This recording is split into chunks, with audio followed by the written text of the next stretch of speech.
अस्सलाम वालेकुम जी दोस्त, सब कैसे हैं? ठीक-ठाक हैं? सॉफ्ट एजेस के इंग्लिश ब्लॉग में मैं आपको एक मरतबा फिर खुशामदीद कहता हूँ।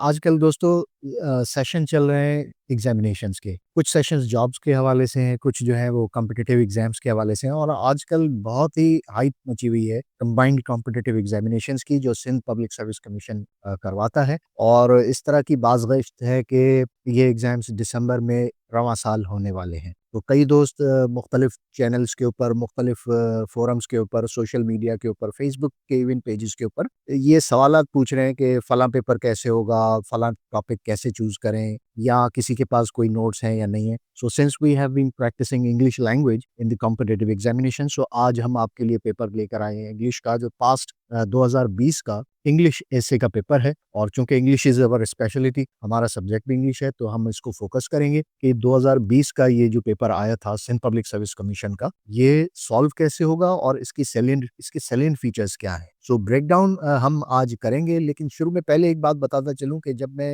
यहाँ ये पेपर पहली दफ़ा जब मैंने खुद देखा था, सो मेरा फर्स्ट रिएक्शन यही था कि यार this is very friendly paper कोई टॉपिक ऐसा नहीं है जिसमें बंदा फँसे। मतलब this is not a kind of paper जिसमें आपको कोई परेशानी हो।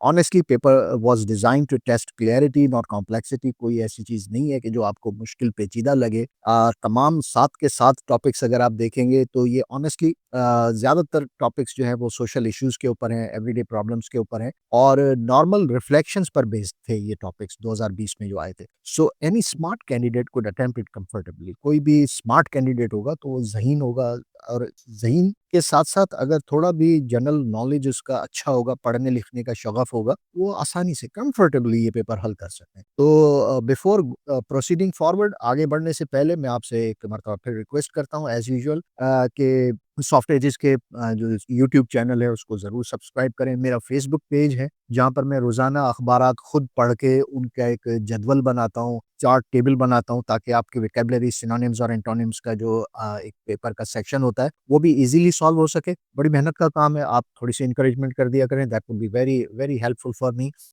और ये जो टॉपिक मैंने आज चूज़ किया है कंबाइंड कॉम्पिटिटिव एग्ज़ामिनेशंस का, ये भी मैंने स्पेसिफिकली इसलिए चूज़ किया है कि कल एक वीडियो में किसी दोस्त ने, किसी व्यूअर ने कमेंट किया कि कंबाइंड कॉम्पिटिटिव एग्ज़ामिनेशंस में मैक्सिमम नंबर ऑफ वर्ड्स कितने लिखना होते हैं। So this gave me an idea to make one vlog on this CCE combined competitive examinations which are upcoming in next month possibly शायद next month आ जाए। सो चलते हैं वीडियो की तरफ। देखें जैसा पहले मैं आपको अर्लियर बता चुका हूँ कि ये टॉपिक एग्ज़ामिनर का सेफ चॉइस है। मतलब जितने भी टॉपिक्स हैं जनरल जनरल टॉपिक्स लिए गए हैं कि जो ज़ेर बहस जो मामलात होते हैं, टॉपिक्स होते हैं, बातें होती हैं, जो अखबारात में आप देख रहे होते हैं कि ये टॉपिक्स तमाम के तमाम ऑल ईज़ी है। अगर आप पहले इस टॉपिक की बात करें तो ये माहौलियात के हवाले से अर्बनाइज़ेशन एंड पॉल्यूशन। पॉल्यूशन अब पहले सॉल्व नहीं करेंगे, पहले मैं आपको थोड़ा-सा इनके बारे में तमाम चीज़ें बताता जाता हूँ।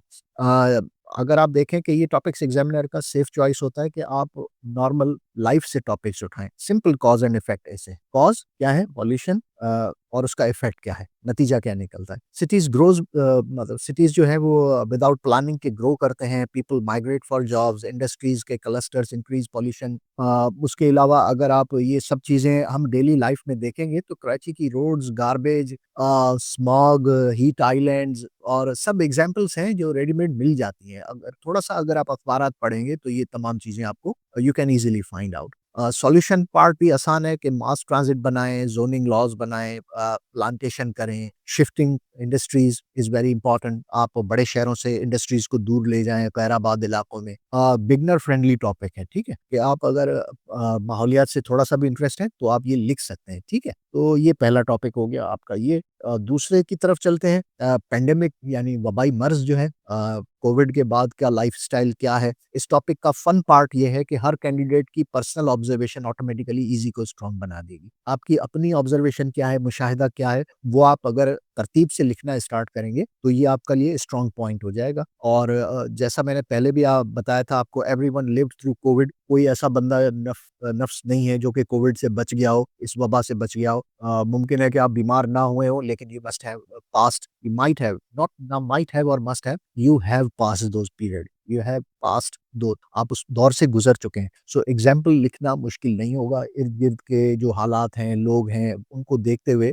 आप ये कह सकते हैं कि ऑनलाइन क्लासें ली जा रही थी, रिमोट जॉब्स थी, घर बैठे काम हो रहा था, मास्क कल्चर डेवलप हो गया था, हाइजीन अवेयरनेस आ गई थी, मेंटल स्ट्रेस बढ़ता जा रहा था लोगों का, people started paying through digital means, digital payments आ गई थी और इस तरह की एग्ज़ाम्पल्स आप देंगे तो जो आपका एसे है उसमें नेचुरल फ्लो आता जाता है, ठीक है? Perfect for students who like narrative style writing, ठीक है? तो ये आपका दूसरा टॉपिक हो गया, ठीक है? तीसरा क्या कहता है? Self assessment is the key to improvement. Please comment on this saying, ये कोटेशन है, कॉल है किसी का, एग्ज़ाम्पल्स के साथ आपने देना है। तो सेल्फ असेसमेंट क्या है? खुद का जायज़ा लेना, आप किस तरह की पर्सनैलिटी हैं। तो ये थोड़ा-सा रिफ्लेक्टिव टॉपिक है।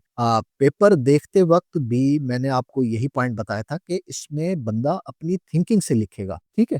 अगर आप इंट्रोस्पेक्टिव चीज़ें देखना या लिखना पसंद करते हैं, तो ये मज़े का टॉपिक है, बहुत इम्पोर्टेंट चटपटा-सा टॉपिक है। एग्ज़ाम्पल्स सिंपल रखनी होती हैं आपने। स्टूडेंट्स को जो है वो they have to review their study patterns, athletes checking performance, doctors updating skills, institutional examples भी आप अगर ऐड करना चाहें तो वो ऐड कर सकते हैं। ये तो इस टॉपिक के हवाले से मैं यही कहूँगा कि ये एक मॉडरेट टॉपिक है, लेकिन स्टिल स्टिल वेरी डूएबल। आप इसे अगर आम स्टूडेंट की मिसाल लेंगे, जिसका पढ़ने-लिखने का कोई ज़्यादा तजुर्बा नहीं है, सिर्फ़ एग्ज़ामिनेशंस के दौर में तैयारी करने वाला है, तो उसके लिए ये थोड़ा-सा टॉपिक मुश्किल हो सकता है। अगला टॉपिक है, देखिए keywords are important. Tourism can strengthen Pakistan. Tourism क्या कर सकती है पाकिस्तान के लिए? ये भी पेपर का सॉफ्ट कॉर्नर टॉपिक था, ठीक है? बहुत ही आसान है, घूमना-फिरना हर एक का शौक होता है, पसंद करता है घूमना-फिरना। So as I told you before, the examiner यहाँ आपकी अवेयरनेस देखना चाहता है, नॉट कॉम्प्लिकेटेड एनालिसिस। आप पूरे आदाद-ओ-शुमार लेकर आप बैठ जाएँ और फिर मुख्तलिफ रिपोर्ट्स दें कि ये यहाँ यूँ था, ये वहाँ वो था। ईरान-तोरान की बातें कोई नहीं करनी है आपने, all you have to do is just Pakistan की नेचुरल ब्यूटी को बताना है, सिंध की हेरिटेज बता सकते हैं आप, मोहनजोदाड़ो की एग्ज़ाम्पल ले सकते हैं, श्राइन्स, फेस्टिवल, मटीरियल बहुत मिल जाता है। रूट कॉज़ेज़ लिखना बिल्कुल टेक्स्ट बुक जैसा है। सिक्योरिटी, रोड मैप्स और मार्केटिंग, पॉलिसी इश्यूज़, सॉल्यूशंस लिखें एंड यू आर डन, ठीक है? बस टॉपिक खत्म। तो ये बहुत ही आसान टॉपिक है एक और, ठीक है? आगे चलेंगे, देखिए क्या है, what are the causes of low standard of education and alarming rate of illiteracy. शरह-ए-ख़्वानदगी में जो है ना इज़ाफ़ा नहीं हो रहा, कम तरीन होता जा रहा है। तो इस टॉपिक पर मैं आपको पहले ही क्लियर कर दिया था कि ये सबसे प्रेडिक्टेबल ऐसे पैटर्न होता है। एवरीवन नोज़ द प्रॉब्लम, हर शख्स को मसाइल का पता है, ठीक है? घोस्ट स्कूल्स हैं, एब्सेंट टीचर्स हैं, घोस्ट स्कूल के लिए सिंधी में एक टर्म यूज़ की जाती है, गोसड़ू मास्टर, ठीक है? तो गोसड़ू मास्टर, घोस्ट टीचर्स स्कूल में भर्ती होते हैं, जॉब मिलती है as a teacher but they don't go to the schools. Absent teachers हैं, पुअर सिलेबस है, मुद्दे ख़ारिज जेको आहे जंहिंखे चवंदा आहिनि करिकुलम आहे, आउटडेटेड सिलेबस है, पॉवर्टी गुर्बत की वजह से स्कूल भेजने की बजाय बच्चों को जो है वो माँ-बाप उन काम पे लगा देते हैं। सो ईज़ी स्ट्रक्चर है इस ऐसे का, फिक्स्ड स्ट्रक्चर है, कॉजेज़ आपने बताने हैं, उसके असरात क्या हैं, इम्पैक्ट्स वो बताने हैं and then you have to give the solution, ठीक है? स्कोरिंग टॉपिक है, अगर आप इस पे लिखेंगे तो 100 नंबर का पेपर है, 100 नंबर के पेपर में आप देखें बहुत सारे नंबर आप इसमें ईज़िली सिक्योर कर सकते हैं, ठीक है? उसके बाद थोड़ा-सा टफ टॉपिक आ जाता है, टफ इन सेंस के मतलब मैं ये टफ नहीं कहूँगा but still I would rather से कि बड़ा थोड़ा-सा एहतियात तलब टॉपिक है, क्योंकि इसमें थोड़ी-सी भी गड़बड़ हो गई और आप जो है ना वो पटरी से ना सिर्फ पटरी से उतर जाएँगे बट दूसरे मसाइल का सामना भी आपको करना पड़ सकता है, ठीक है? तो ये टॉपिक है इस्लामोफोबिया का, Islamophobia in the West. Earlier commentary में भी मतलब मैं एक दोबारा रिपीट करूँगा कि हाइलाइट किया था मैंने कि इस टॉपिक में इमोशनल राइटिंग का रिस्क होता है। यही वजह थी कि मैंने आपसे कहा कि मोहतात होकर आपने लिखना पड़ेगा, एहतियात तलब टॉपिक है। बैलेंस्ड अप्रोच रखनी होगी कि ना इसमें आपकी ज़ाती राय शामिल हो कि आप अगर किसी मखसूस फ़िरके से, मखसूस मसलक से ताल्लुक़ रखते हैं तो उसको फ़ोकस करते हुए आपने दूसरों को जज नहीं करना, ठीक है? इसलिए मैं आपसे दोबारा रिक्वेस्ट करूँगा कि ये थोड़ा-सा इमोशनल टॉपिक है, इसमें आपको बैलेंस्ड अप्रोच रखना होगा। रीज़न्स आप बता सकते हैं, तो माफ़ कीजिएगा, रीज़न्स आप बता सकते हैं कि मीडिया बायस, पॉलिटिकल मोटिव्स, जंगें, राब्ताकारी का फुक़दान, लैक ऑफ इंटरैक्शन, ठीक है? टेररिज़्म मिथ है या रियलिटी है, इसको न्यूट्रल टोन में आपको हैंडल करना पड़ेगा, ठीक है? कि टेररिज़्म वाक़ई है या ये सिर्फ़ एक कहानी है लोगों की सुनी-सुनाई? और उसके बाद ये भी बताएँ कि मुस्लिम इमिग्रेंट्स का फ्यूचर क्या है? डिस्क्रिमिनेशन हो रहा है उनके साथ,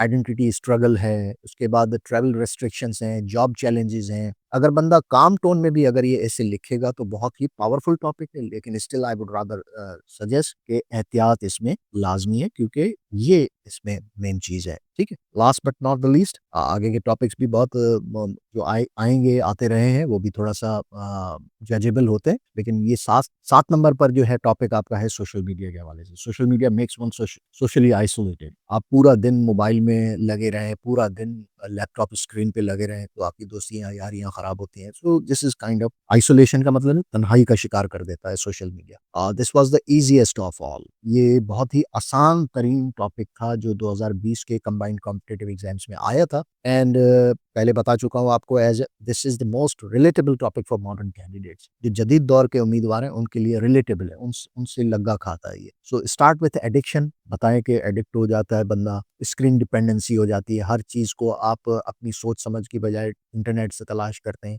एंग्ज़ायटी इश्यूज़ आ जाते हैं, स्लीपलेसनेस जिसे आप इंसोम्निया भी कह सकते हैं, वो भी आ जाता है, कम्युनिकेशन गैप आ जाता है। पाकिस्तानी कॉन्टेक्स्ट में अगर बात करें तो टिकटॉक का क्रेज़ फैलता जा रहा है, 8 से 10 घंटे का रोज़ाना या शायद उससे भी ज़्यादा यूसेज जो होता है लोगों का, ठीक है? बहुत मटेरियल मिल जाता है इस टॉपिक के ऊपर लिखने के लिए। सॉल्यूशंस भी सिंपल हैं, स्क्रीन टाइम कंट्रोल किया जा सकता है, डिजिटल लिटरेसी दी जा सकती है, उसके अलावा फैमिली एंगेजमेंट का भी आप ज़िक्र कर सकते हैं, ठीक है? तो इसके साथ ही मैं आपको एक टिप भी बताऊँगा जो व्लॉग के एंड में आपको मिलेगी। तो दोस्तों अब आते हैं टिप की तरफ। All you have to do is just to pick the topic you can explain easily. 9 topic हैं, 7 टॉपिक हैं, आप तमाम का जायज़ा लें और सबसे पहले इम्पोर्टेंट चीज़ है कि आप क्या करें, आप वो टॉपिक चूज़ करें जो आप बहुत आसानी से लिख सकते हैं। ऐसा ना हो कि लालच में आप आके कोई ऐसा ग्लैमरस टाइप का टाइटल ले लें, जो बाद में आपके लिए लिखना आसान हो जाए, आप टाइम भी लूज़ करेंगे और साथ-साथ आप जो है मेहनत भी आपकी ज़ाया जाएगी। So make a rough outline, outline लाज़मी है। अगर नहीं भी लिखा हुआ यहाँ पर कि आउटलाइन बनाएँ, तो अपनी समझ-बूझ के लिए आप एक पेज जो है कॉपी आंसर बुक के आखिर में आप लेकर आप उसको रफ वर्क के तौर पे ले सकते हैं और रफ वर्क लेकर आप उसको सैंपल आउटलाइन बना सकते हैं, ठीक है? आउटलाइन लाज़मी है, आउटलाइन अगर एग्ज़ामिनर नहीं भी माँग रहा तो you have to give outline. Rough outline बनाएँ, वरना ऐसे स्कैटर्ड होता चला जाएगा। आपको पता नहीं चलेगा कि कौन से पैराग्राफ में क्या चीज़ लिखी। उसके बाद जब भी आप ऐसे लिखें तो कोशिश करें कि पाकिस्तान बेस्ड एग्ज़ाम्पल लें, सिंध बेस्ड एग्ज़ाम्पल ऐड करें, ठीक है? पैराग्राफ्स को शॉर्ट रखें। उसके अलावा स्टैट्स सिर्फ़ तब यूज़ करें जब आपको यकीन हो कि वाक़ई यही आदाद-ओ-शुमार है। अदरवाइज़ अगर आप if you start doing hanky-panky, आपको पता भी नहीं है और आप एग्ज़ाम्पल्स ऐसी दे रहे हैं जिनका सिर से कोई मतलब they don't have the reality gist of reality in any case, तो वो आपके एसे को ख़राब कर सकती है, क्योंकि मुमकिन है कि एग्ज़ामिनर आपका उन आदाद-ओ-शुमार से वाकिफ़ हो, ठीक है? So you have to keep paragraph short and stats सिर्फ़ तब यूज़ करें जब आप उनके बारे में श्योर हैं। और last but not the least, and with a positive forward looking conclusion. आपने एग्जामिनेशन में जब भी कोई ऐसे लिखे तो कंक्लूजन में मसला पूरा आपने ऊपर बयान कर दिया, लेकिन आपने क्या करना है, आखिर में कंक्लूजन के वक्त मसले का हल भी बताना पड़ता है, ठीक है? सो फिलहाल तक के लिए हम इतना ही रखते हैं। ये मैंने सिर्फ आपके लिए आउटलाइन बेस्ड एक थोड़ा सा इंट्रोडक्टरी एक व्लॉग बनाया है।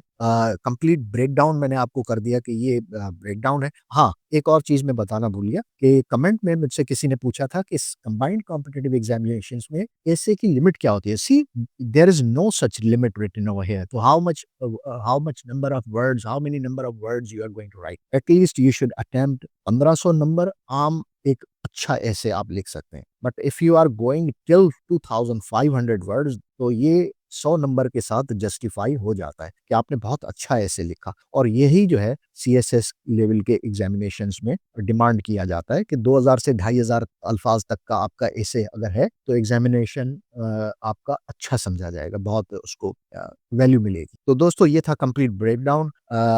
I shared with you earlier कि मैंने सब मिक्स करके चीज़ें आपको ब्लॉग के अंदर बताई हैं, एक्सप्लेन की हैं, ताकि व्यूअर्स को क्लियर गाइडेंस मिल सके। अगर आप चाहते हैं कि वीडियोज़ का सिलसिला जारी रहे तो मेरी वीडियो को लाइक कीजिएगा, सब्सक्राइब कीजिएगा, अपने दोस्तों यारों के साथ शेयर कीजिएगा। और नेक्स्ट व्लॉग में हम कोशिश करेंगे, आप मुझे अगर कमेंट में बताएँगे कि इसमें से इन 7 में से आपको कौन-सा टॉपिक अच्छा लगता है, तो हम उस एसे को अटेम्प्ट करने की कोशिश करेंगे। मैं आपको गाइडलाइन दूँगा और ईज़िली लिखने का तरीका भी सिखाऊँगा। आउटलाइन कैसे बनती है वो भी मेरे पिछले व्लॉग्स में भी देख सकते हैं आप, और इस पेपर के हवाले से भी मैं आपके साथ शेयर करूँगा। डिस्क्रिप्शन चाहें तो वो भी लिख सकते हैं, इंट्रोडक्टरी पैराग्राफ भी लिख सकते हैं। ठीक है? तो चलिए जी, नेक्स्ट व्लॉग में अब हमें फिर मुलाकात होगी। हमेशा की तरह मैं ये कहूँगा, खुदा हाफ़िज़, फिर मिलेंगे। पाकिस्तान ज़िंदाबाद।